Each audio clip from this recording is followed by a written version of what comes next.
questões mais profundas, né? Quer dizer, quem somos nós enquanto indivíduos e que direitos nós temos, né?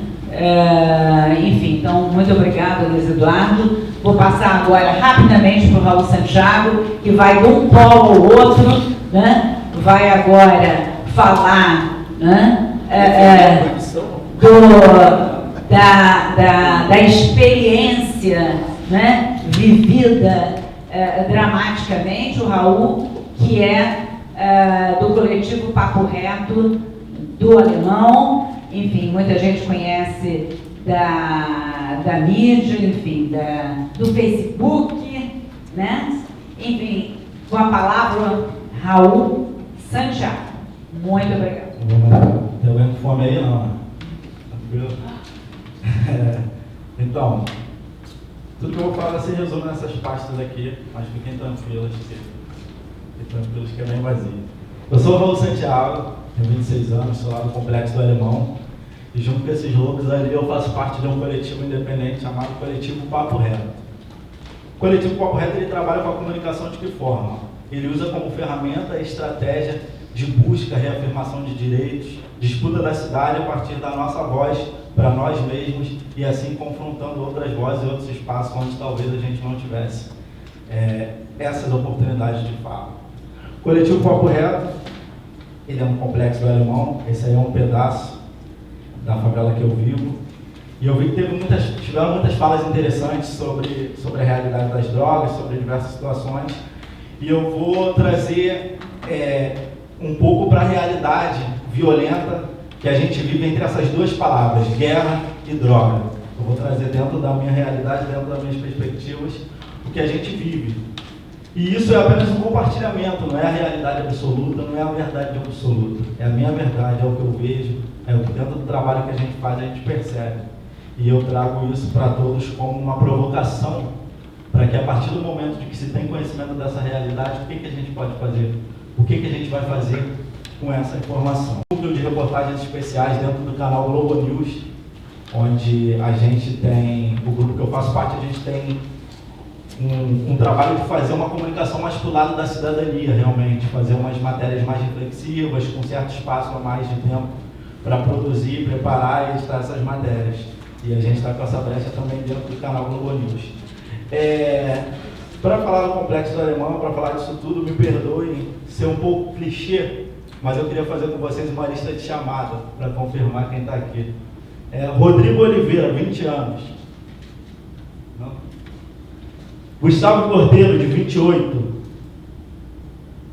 Dalva Bezerra, de 72. Caio Moraes, de 20.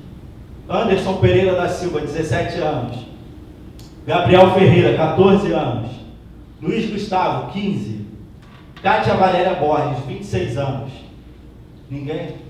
Então, essa aqui é uma lista das pessoas que morreram no Complexo do Alemão de dezembro de 2013 até agora, em 2015. Estão aqui policiais, pessoas envolvidas com a criminalidade e moradores, que são os que mais morreram no meio dessa guerra toda. Essa lista ela é pesada, ela é cruel e ela mostra diretamente o que é a realidade, o resultado violento, quando a gente fala sobre essa questão da guerra às drogas. Essa é a última instância dessa guerra às drogas, é a morte.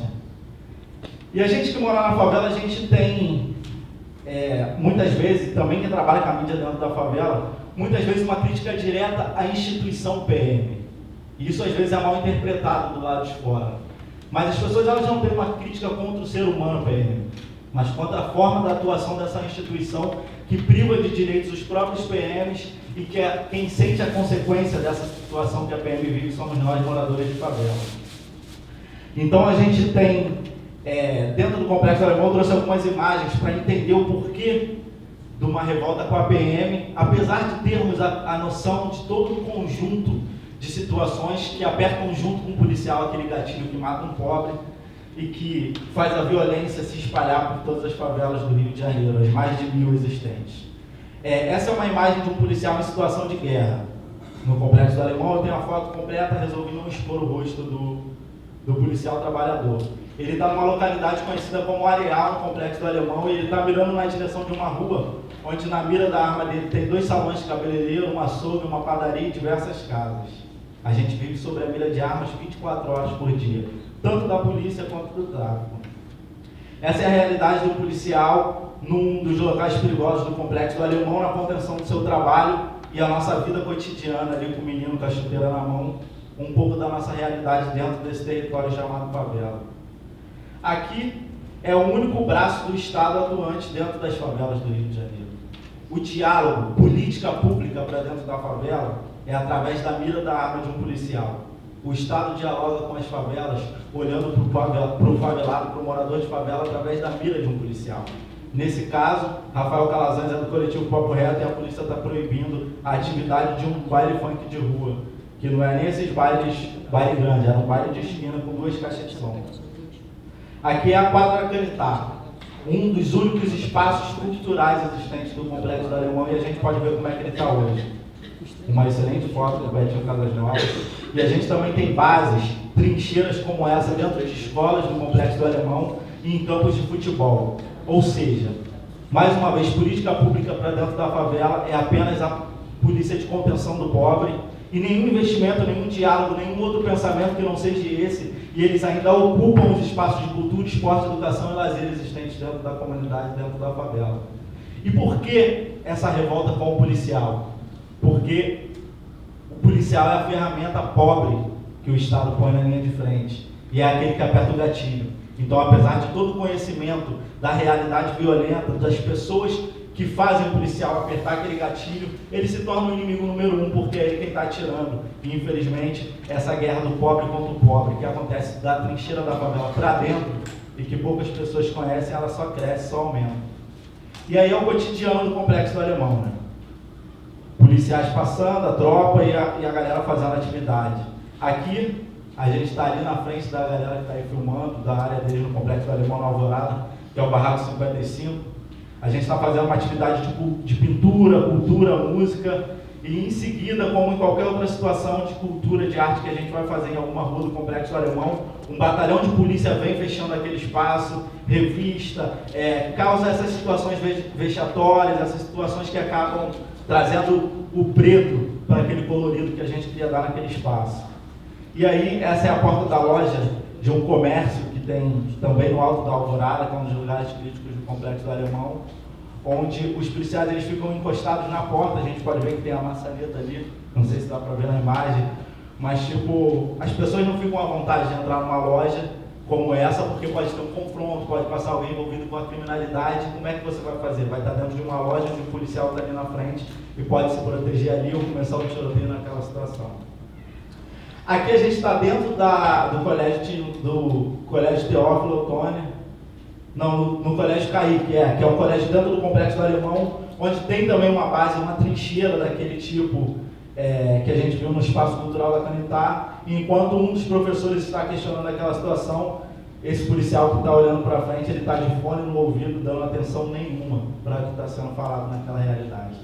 Aqui são outras situações, né? Os carros espalhados no meio da rua, onde a gente não consegue espaço, caveirão passando em uma rua pequena, como a das favelas, que para quem não vive na favela, não sei se vocês já viram um caveirão de perto ou conhecem a realidade, as favelas elas são pequenas, ela tem ruas apertadas, e tem moradores que têm carro, tem horas que tem entrega em comércios, e quando um carro desse passa, ele é grande, ele é pesado, ele vem em alta velocidade e ele danifica diversos veículos, tanto de comerciantes que estão recebendo mercadoria, quanto de moradores.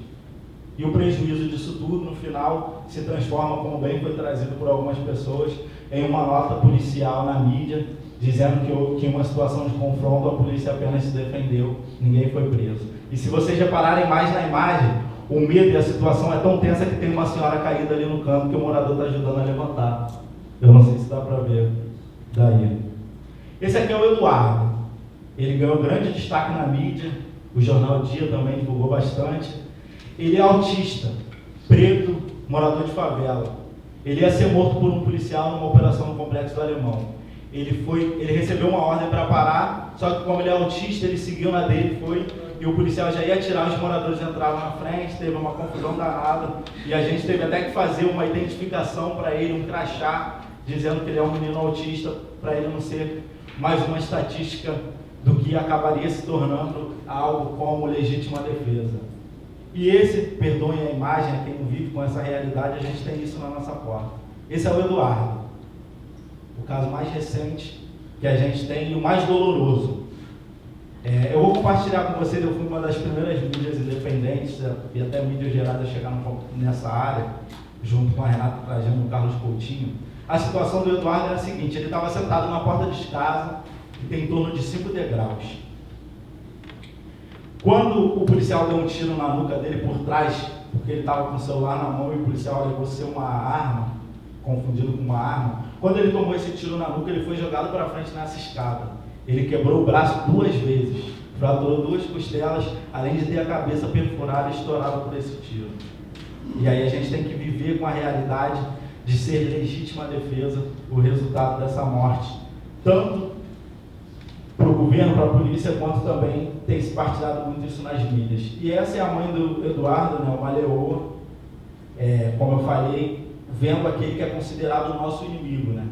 Apesar da gente saber que muitos outros dedos estão apertando aquele gatilho, o policial é o pobre que o Estado botou para morrer, como descartável também nessa guerra do pobre contra o pobre.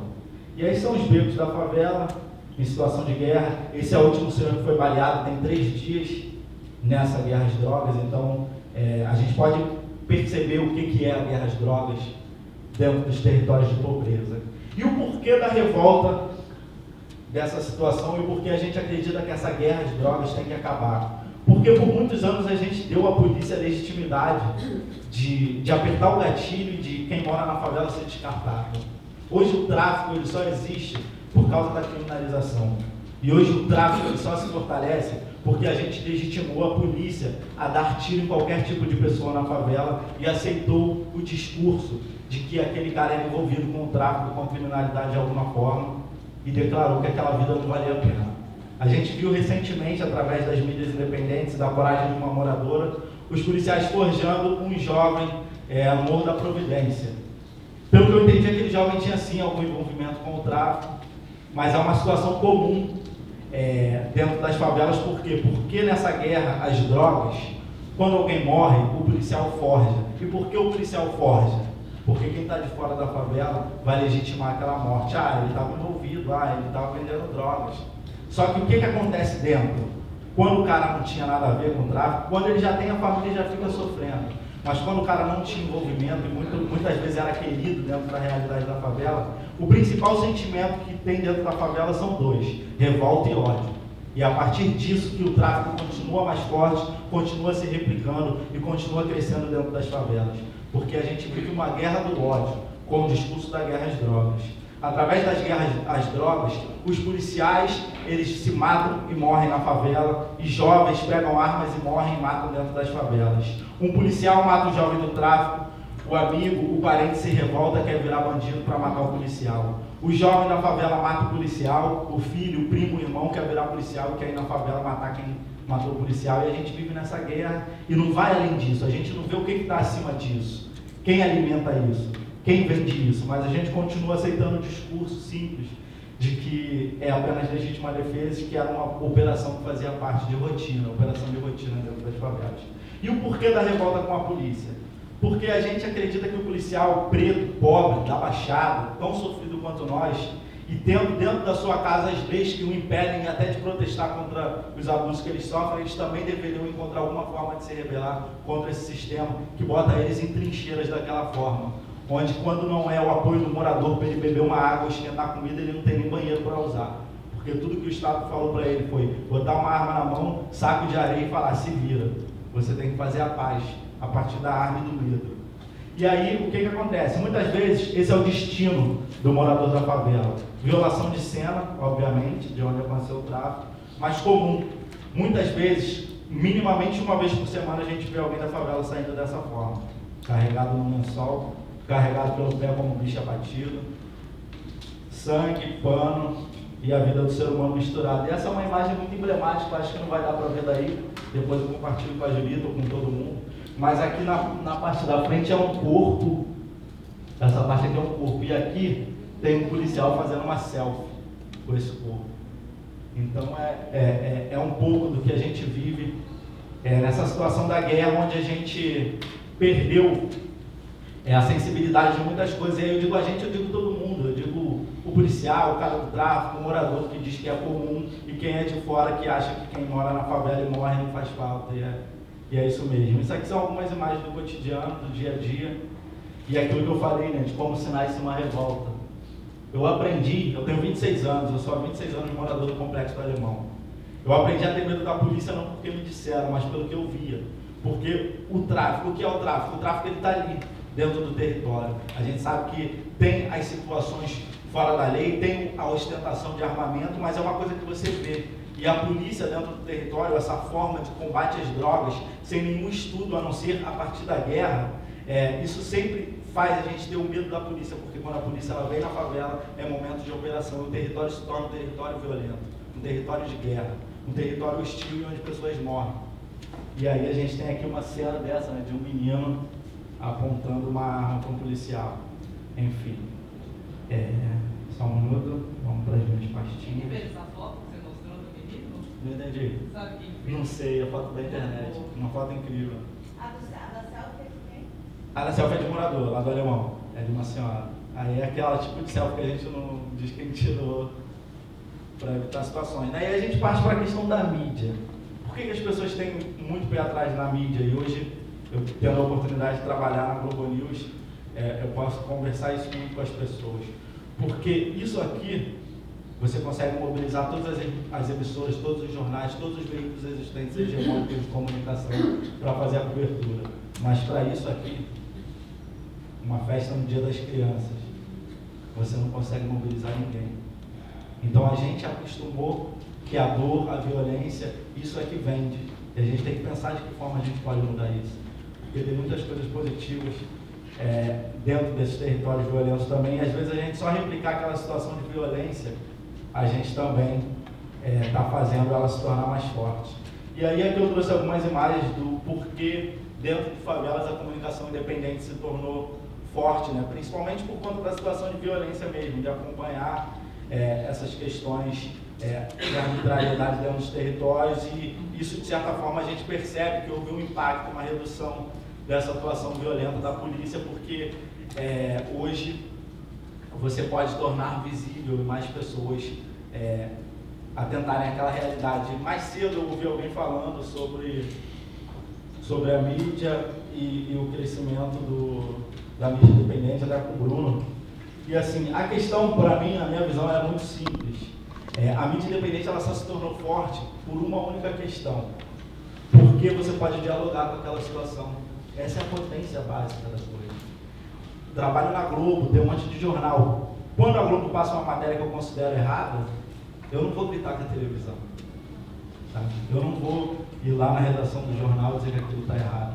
Mas com a rede social, você pode fazer isso com a Globo, você pode fazer isso com o jornal, porque na mesma hora que ele posta o link, você vai lá e comenta. E o seu construir quando você parabeniza por algo que foi feito de forma interessante. Então essa aproximação é a maior potência que eu vejo na comunicação independente.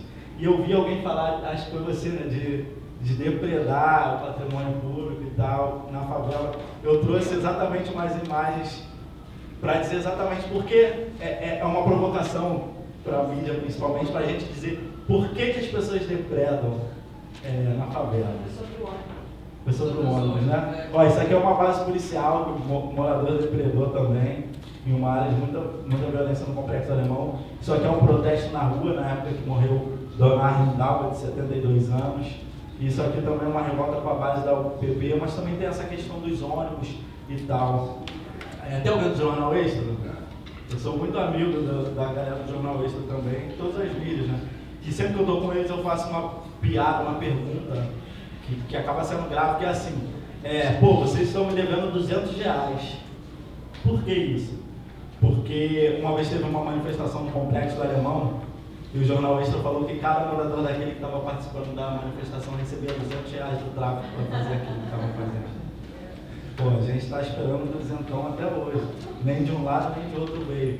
Mas assim, é uma situação de cobertura de achismo, onde simplesmente você pode se aproximar e tentar entender. É o interesse do não ouvir.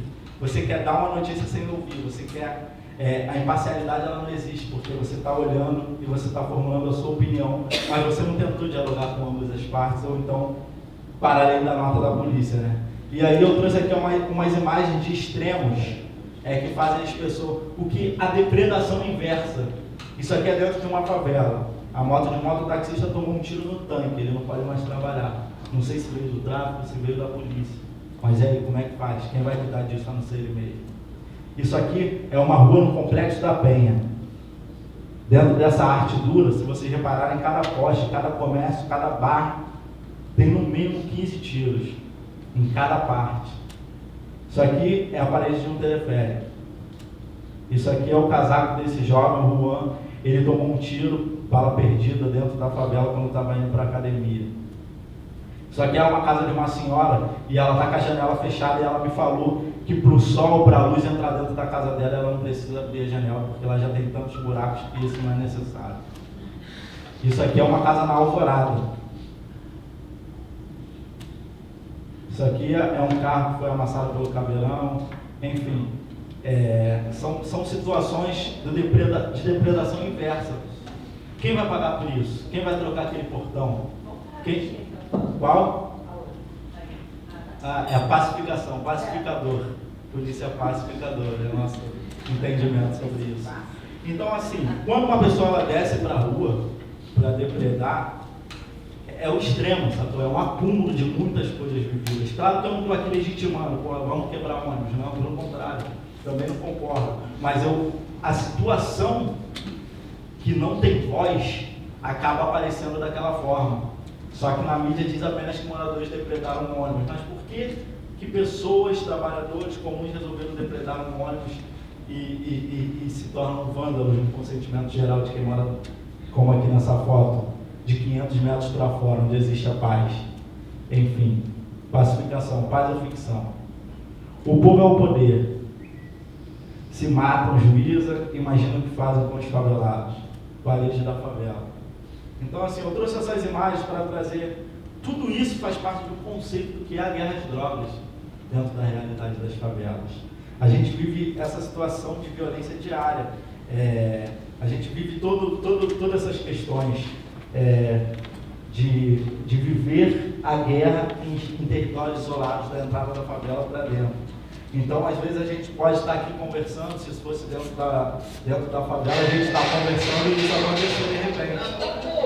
Sacou? Isso aqui foi gravado por um jovem na porta de um salão de cabeleireiro, sabe? Então, assim, de manhã, de tarde, à noite, você pode estar indo numa padaria, você pode estar indo levar o seu filho à escola, você pode estar saindo de casa para trabalhar e começar um tiroteio. Tudo isso consequência dessa guerra de drogas. Tudo isso consequência dessa situação que a gente vive. Eu trouxe um texto aqui, eu acho que vocês receberam. Eles receberam? Eu vou ler esse texto aqui com a galera para poder encerrar, para a gente morrer de fome. Esse texto está dentro das páginas. Ah, legal. Que é assim, ó. Para quem não é da favela, eu fiz isso a partir de vários questionamentos de pessoas ao Papo Reto, quando a gente estava postando sobre uma guerra que acontecia e as pessoas faziam comentários perversos de estimação de que aquela situação deveria ser assim mesmo. E aí o texto ele é assim, ó. O cenário de uma guerra é o seguinte: há grupos armados se enfrentando, que na nossa realidade das favelas são o tráfico e a polícia, mas também pode ser outras facções ou grupos de milicianos. No meio destes estão pessoas não participantes dessa guerra, mas que a vivem, pois elas acontecem nas suas portas. A favela é composta por becos, diversos deles.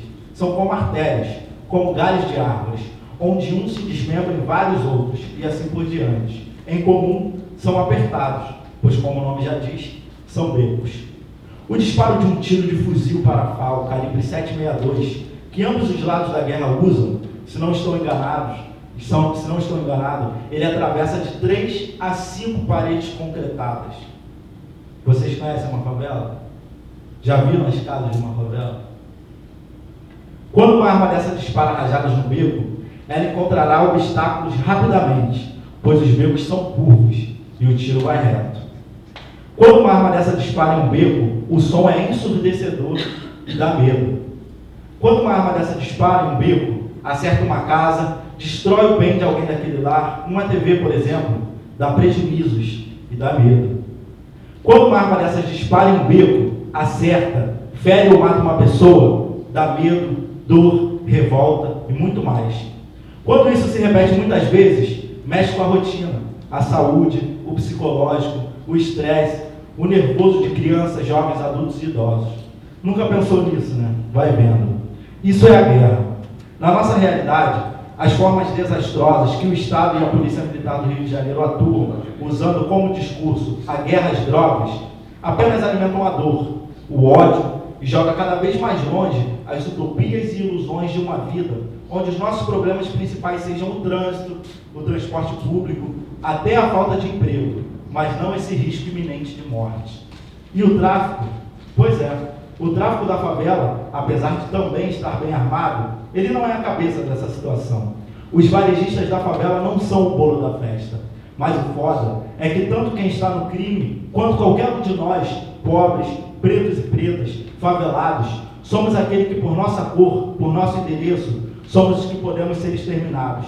Somos aqueles que os secretários de insegurança dizem que baixas desse tipo fazem parte, ou agora o novo auto de resistência à legítima defesa. Essa PM nunca soube lidar de forma respeitosa e plena com os moradores de favela, pois elas não foram treinadas para isso, mas sim para proteger e servir quem tem grana para pagar por isso. A segurança pública no Brasil é privada. Nesse caso, privado pode ser usado em dois sentidos, inclusive como uma merda mesmo, quando é na nossa realidade. Desmilitarizar a PM, entender que é da proibição das drogas que nasce o tráfico, discutir a descriminalização, entender que na favela não há hectares de plantação de maconha e nem refinarias de coca, muito menos fábrica de armas, questionar quem lucra de verdade com as nossas lágrimas, sangue e dor. Essas são algumas coisas óbvias que mostram que o problema não está nas favelas, mas que somos usados, sofremos e morremos para que os dedos, a mira da arma e a lente da câmera fiquem apontados para nós e não percebemos os verdadeiros seres que são ruins. Enquanto isso, continuará a todo vapor essa engrenagem onde morrerão os PMs, pessoas envolvidas com a criminalidade e morreremos nós moradores. Todos pobres, pretos e pretas, descartáveis na opinião de muitos. E isso é culpa sua. Isso é culpa de cada um que está ouvindo isso, mas que não vai nem refletir ou pensar uma solução para quebrar essa engrenagem aí de cima, essa engrenagem que eu falei. Poucos farão, eu espero estar errado. E eu queria dizer para vocês que trabalham com comunicação, e principalmente nessa cobertura da guerra, que a gente pense que a guerra das drogas, ela significa o seguinte, é isso daqui, ó. Pá, pá, pá, pá. Palavra perdida.